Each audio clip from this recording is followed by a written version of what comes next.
Good morning.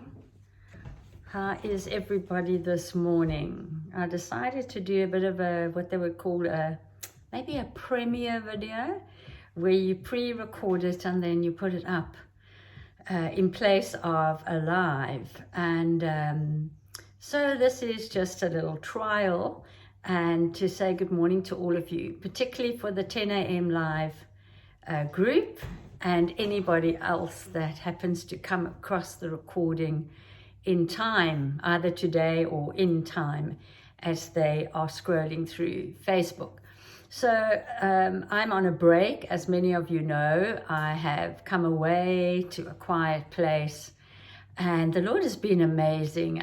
I've been having these walks with him where he's been gently talking to me, and we talk about the weather, we talk about the flowers. I take loads of photographs. I love beautiful settings and old things, and not that I'm really into old things, but in its setting, it's just so very beautiful. And then last night, he started a real serious conversation with me about choosing life. And I think that when we go through grieving, there is a sense of scaling down, slowing down, containing who you are, and even sitting in the waiting room of life for Jesus to take you home. And it's like there's a sense of wrapping up. And so the Lord really spoke to me about that. And I think you will remember that I had even said that when I kissed Lionel in the ICU isolation room that he was in, with all those machines and everything, and when all of that had come to a standstill, I went and I kissed him 100 times and said to the lady that was attending to him, I wish I could take him home with me. And she looked at me as if to say, but he's gone. And I said, I know he's gone, but I want to take him like a well-worn jacket so that I can still display him and tell people about him and celebrate him and say, look who he is, look what he's done. And this was my husband.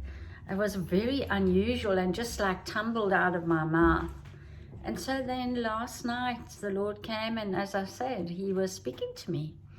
And he reminded me in Deuteronomy, where Moses had already taken the people through so much and walked with them and processed with them and led them, and even at times got frustrated with them and brought them to the place where they needed to be under God's instruction.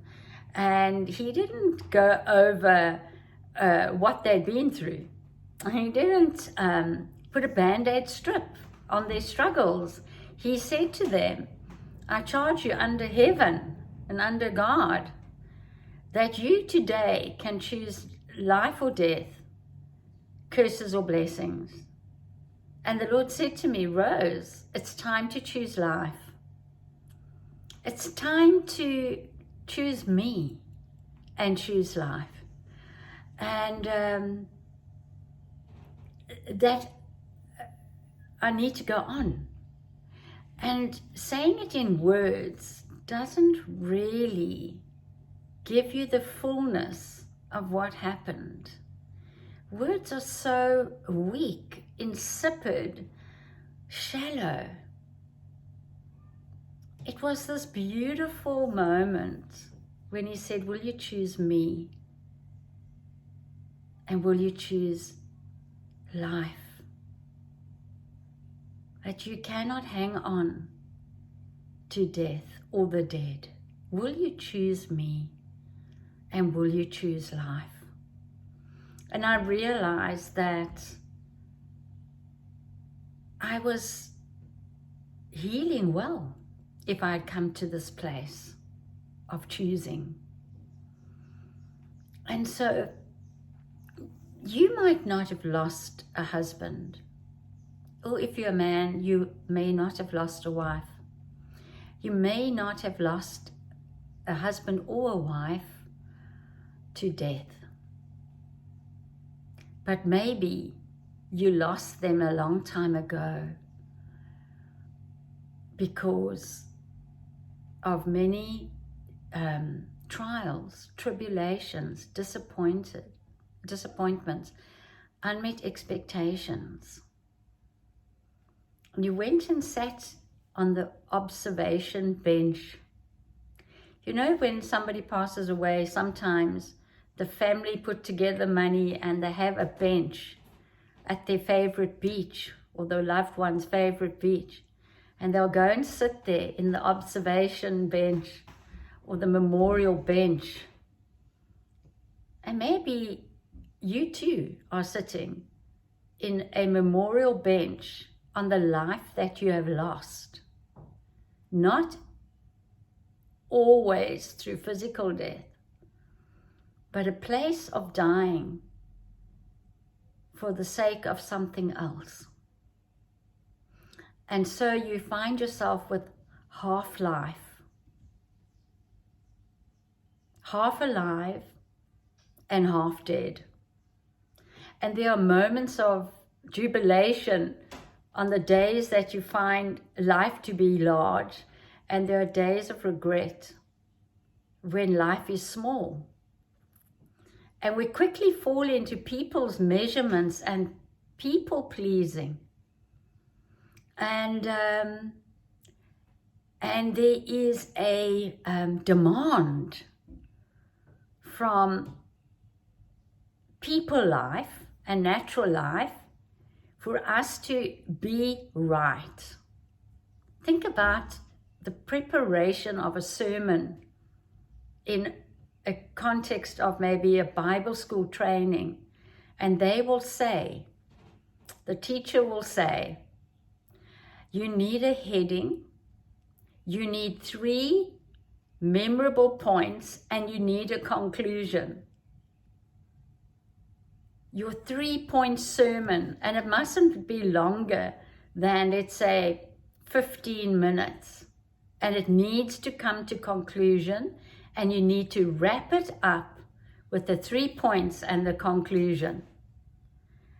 And we've slipped into that as a model for life. And to conform to the systems of this world. And we must have good doctrine, and we must represent God well, as if he can't represent himself. And we must not disappoint him. And we need to be religious and, not too loud, not too over the top, and all your ducks in a row.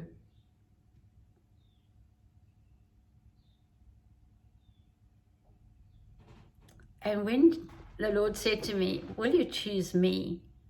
Will you choose life? It wasn't because I was backslidden. It was because I was only living half a life. And the road from here forward, he has given me a choice, and he has given you a choice. Nothing that I present or write may be complete, because neither is my understanding of God. There will be loose ends and open ends, and I don't want you to take a sermonette or a dialogue or a writing and say this is the key. It's not. For I too am looking for the keys to be able to live life in abundance, large, and leave a legacy, not to be right, but to live radical. Radical. To love radically. To do life radically. To love God radically. To have opinions. that can even be radical and not fall into the trap of approval addiction. We are all on a journey. All on a journey. Nothing about what we know, see, touch, or smell is finite. Yes, we have opinions that seem to be very finite. I definitely don't eat ginger. Let's use that as an example. I definitely don't like avocado pear. These are things I love, by the way. Not so much the ginger, but the avocado pear. And we want to be heard in conclusion. This is what I believe, and I can pack it and put a bow on it, and nothing will derail that. Well, that is called being prescriptive and starting a movement where everybody, like little soldiers, have to conform. Jesus went to the sinner. Jesus went to the wine bibbers. Jesus went to the prostitutes. And the real, perceived real community did not give him their approval. And he did not run to try and fix it and make it right. When he overturned the tables in the temple and said, "My house will be a house of prayer and not a den of thieves," he didn't apologize and say, "Oh, that was terrible. I handled that wrong. I was rather passionate. I hope I haven't offended you." No. Does this give us a place to be rude? No, this gives us a place to be passionate, but to realize that most of us, to some degree or another, live half-life.